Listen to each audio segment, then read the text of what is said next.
نحمده ونصلي على رسوله الكريم أما بعد فأعوذ بالله من الشيطان الرجيم بسم الله الرحمن الرحيم رب اشرح لي صدري ويسر لي أمري واحلل عقدة من لساني يفقهوا قولي.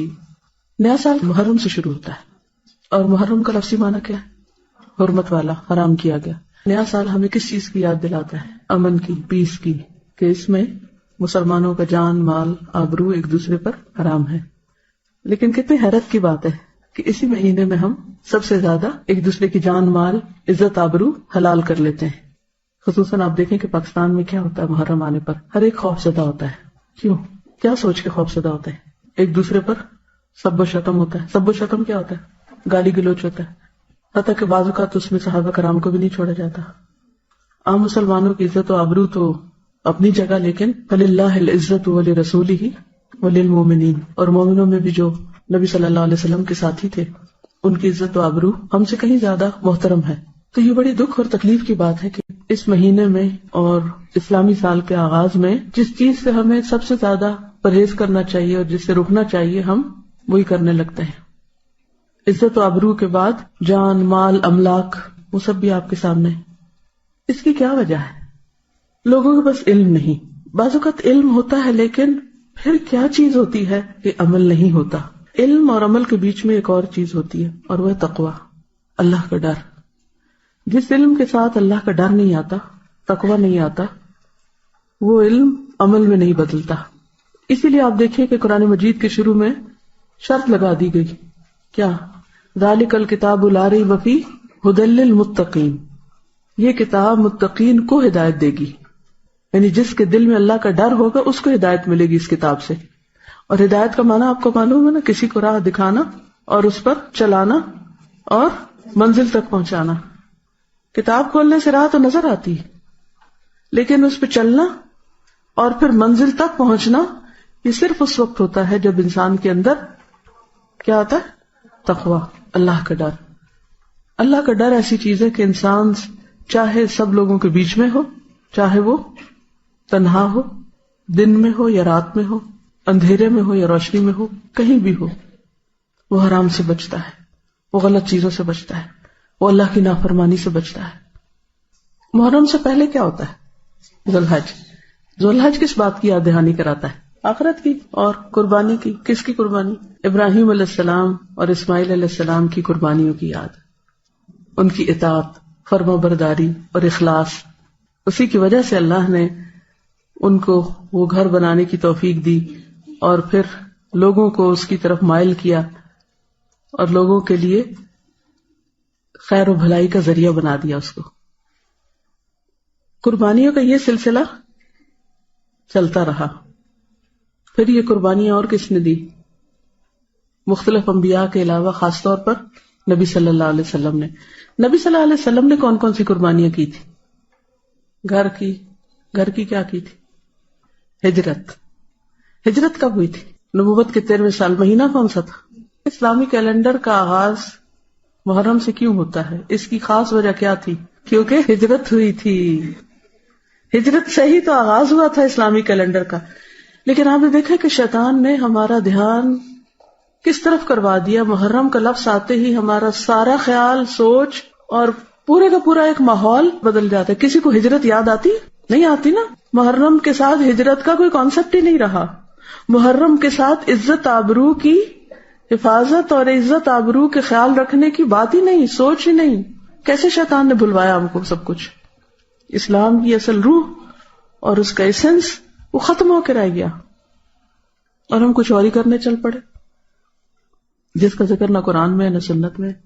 اور ہم سب اس پہ راضی اور ہم دیکھتے ہیں اپنی آنکھوں سے اور سنتے ہیں اور کوئی بھی نہیں سوچتا کہ ہم سب کیا کر رہے ہیں.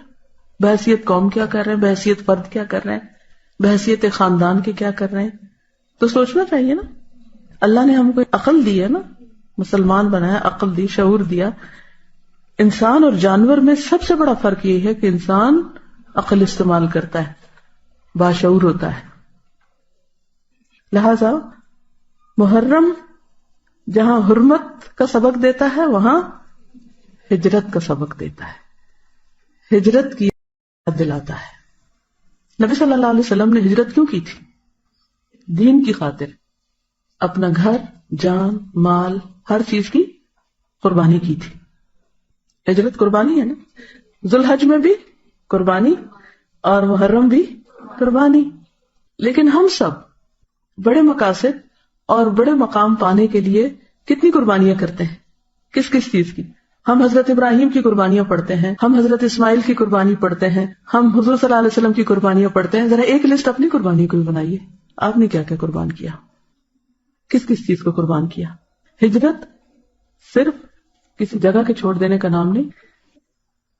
تو ہجرت صرف ایک جگہ سے دوسری جگہ جانے کا نام نہیں، اور صرف تھوڑا سا وقت یا مال یا جان قربان کرنے کا نام نہیں، بلکہ ہجرت ہر اس چیز کو چھوڑنے کا نام ہے جو اللہ اور بندے کے درمیان دوری پیدا کرے. ٹھیک ہے نا. اب آپ خود دیکھیے وہ کون سی چیزیں ہیں جو آپ اور آپ کے رب کے بیچ میں، رب کی یاد میں، اس کے ذکر میں رکاوٹ پیدا کرتی ہیں. صبح سے آغاز کیجئے. نیند. ہم سے کب پیار ہے، نیند تمہیں پیاری ہے، کس قدر گراں تم پہ صبح کی بیداری ہے. تو نیند کو قربان کرنا، نیند کو چھوڑنا، تاکہ ہم وقت کے اندر نماز پڑھ سکیں، اور اس کی ذمہ داری خود لینا. یہ نہیں کہ ہم دوسروں پہ ڈال دیں آپ ہمیں جگا دیں. گھروں میں مائیں بیچاری ہلکان ہوتی رہتی ہیں، ایک دفعہ، دو دفعہ، تین دفعہ دروازے ناک ہو رہے ہیں، ہلا رہے ہیں، جگا رہے ہیں. کیا واقعی ہے ابھی تک ہم بچے ہیں کہ کوئی ہم کو جگائے؟ ہمیں اپنی ذمہ داری اب خود نہیں لینی چاہیے؟ لینی چاہیے نا. خود جاگنا چاہیے نا. یا ہمارے پاس کوئی جواز ہے نہ جاگنے کا؟ نہیں ہے نا. کوئی بھی نہیں ہے. کوئی یہ نہیں کہہ سکتا میرے پاس الارم کلاک نہیں. پہلے تو لوگوں کے پاس کوئی ایسی گھڑیاں نہیں ہوتی تھی. وہ کیسے جاگتے تھے؟ ایمان کے بل پہ جاگتے تھے نا. اگر آپ کے اندر اللہ کا ڈر ہے اور اللہ کا ذکر کر کے آپ سوتے ہیں، بلیو می، آپ کتنے بھی تھکے ہوئے، اگر آپ اللہ تعالیٰ سے رات دعا کر کے سوئیں کہ اللہ تعالیٰ مجھے اتنے بجے جگا دے، لازماً آپ جاگ جائیں گے. آپ کی نیت اور ارادہ ہونا چاہیے. اگر آپ کی صبح کی نماز لیٹ ہوتی ہے یا قضا ہوتی ہے تو اس کا مطلب یہ ہے کہ آپ قربانی کرنا نہیں جانتے، اصل ہجرت نہیں کی ابھی تک آپ نے. تو ہمیں یہ دیکھنا ہے کہ کہاں کہاں ہمیں دین پر عمل کرنے میں مشکل پیش آ رہی ہے. اچھا، جب ہم مشکل کی بات کرتے ہیں ہم ساری باہر کی مشکلات کا ذکر کرتے ہیں. ماحول ایسا ہے، معاشرہ بڑا خراب ہے، فلاں بڑا خراب ہے، ایسا ہو رہا ہے، ویسا ہو رہا ہے، دنیا بھر کی باتیں. اور جو مشکلات ہمارے اپنے اندر ہیں ان کو ہم بھول جاتے ہیں. کچھ ہمارے اپنے اندر رکاوٹیں، کچھ کمپلیکسز ہیں دین پر عمل کرنے سے جو ان کو روکتے ہیں. مثلاً کسی شادی کے موقع پر باحیا لباس پہننے سے کیا چیز روکتی ہے ہمیں؟ اندر کا کمپلیکس نا. کیا کہ لوگ کیا کہیں گے، ہم کو یہ اچھا نہیں سمجھے گا، ہم اس کی نظر میں نہیں جچیں گے، یہ ہمیں بیکورڈ سمجھیں گے، وہ برا بھلا کہے گا. تو یہ لوگ تو باتیں کرتے رہتے ہیں، لوگوں کی باتیں تو باتیں ہی ہوتی ہیں. اصل بات یہ ہے کہ ہم کہاں کھڑے ہیں، ہم نے کیا فیصلہ کیا، ہم نے کیا ڈیسائیڈ کیا. آخر کیا وجہ ہوتی ہے کہ کچھ لوگ ایک چیز سنتے ہیں اور اس کے حسن حصے پر عمل کرتے ہیں اور اس میں وہ استقامت اختیار کرتے ہیں، پکے رہتے. دنیا ادھر کی ادھر ہو جائے وہ کہتے ہیں میں نے تو اپنے رب کو ہی راضی کرنا ہے.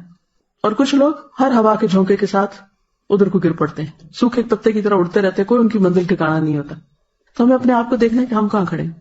بعض اوقات ہمیں شیطان دھوکہ دیتا ہے، تم نے تو اب حجاب بھی کر لیا ہے اور تم تو نماز بھی 5 وقت پڑھنے لگ گئی ہو، اب تو تم بڑی نیک ہو گئی ہو.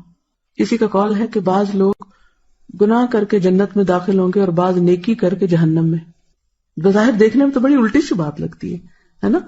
عام قاعدہ کیا ہے کہ جو نیکی کرے گا وہ جنت میں جائے گا اور جو برا کرے گا وہ جہنم میں جائے گا.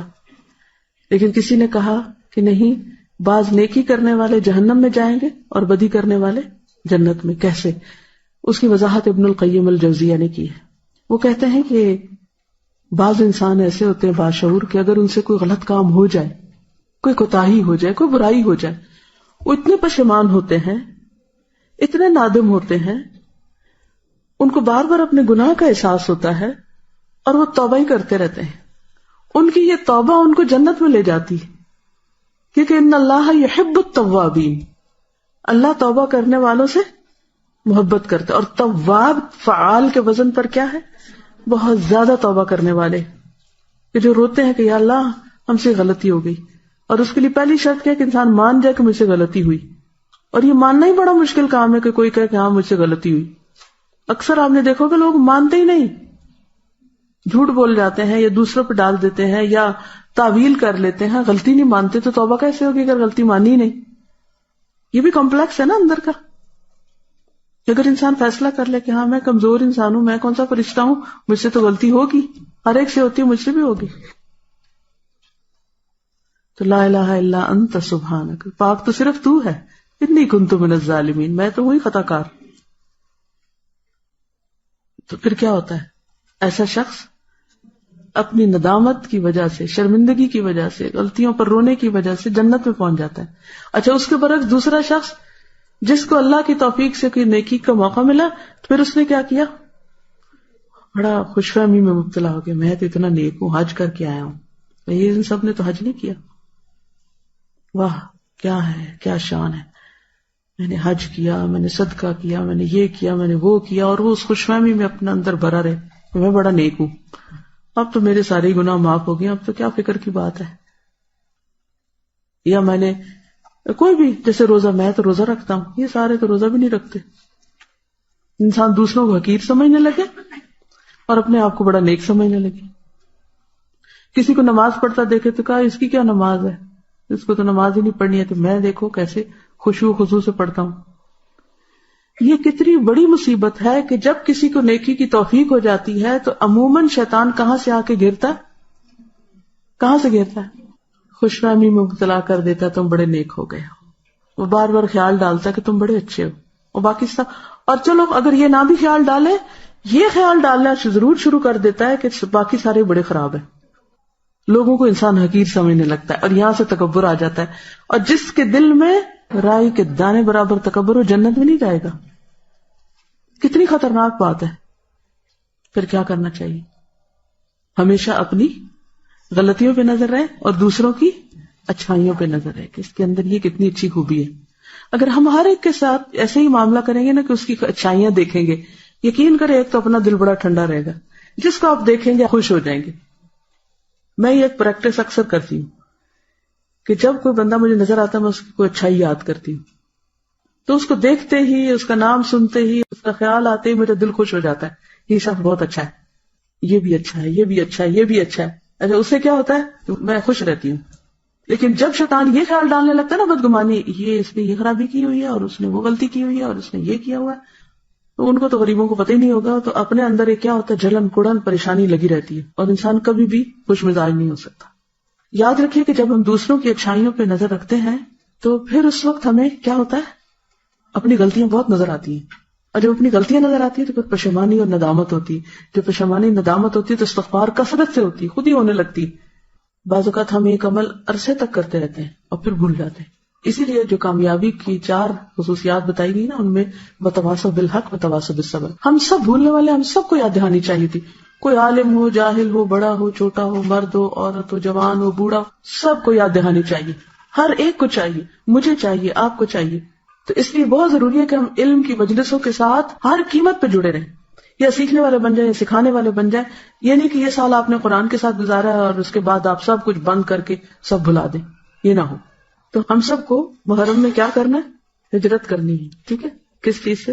نفس کی پرستش سے نکل کر اللہ کی اطاعت کی طرف ہجرت، جھوٹ سے سچ کی طرف، تکبر سے عاجزی کی طرف، شکوے سے شکر کی طرف، سستی سے چستی کی طرف، مایوسی سے امید کی طرف، غیبت سے نصیحت کی طرف. کسی کے اندر خامی دیکھے تو اس کو نصیحت کر دیں، اس کو بتا دیں کہ ایسا نہ کیا کرو. گناہوں سے نیکیوں کی طرف، ناراضگیوں سے درگزر کی طرف. بس حق نہیں کہ کسی کے ساتھ ایسا سلوک کرو. تو انشاءاللہ اللہ سبحانہ وتعالی ہماری مدد کرے گا اگر ہم نے اللہ کے دین کی مدد کی. ان تنصروا اللہ ینصرکم ویثبت اقدامکم. اگر اللہ کو ہماری ہجرت پسند آ گئی تو کیا ہوگا؟ رحمتوں کے دروازے کھل جائیں گے اور نیکیوں کی طرف اور رستے آسان ہو جائیں گے انشاءاللہ. اجازت. السلام علیکم ورحمۃ اللہ.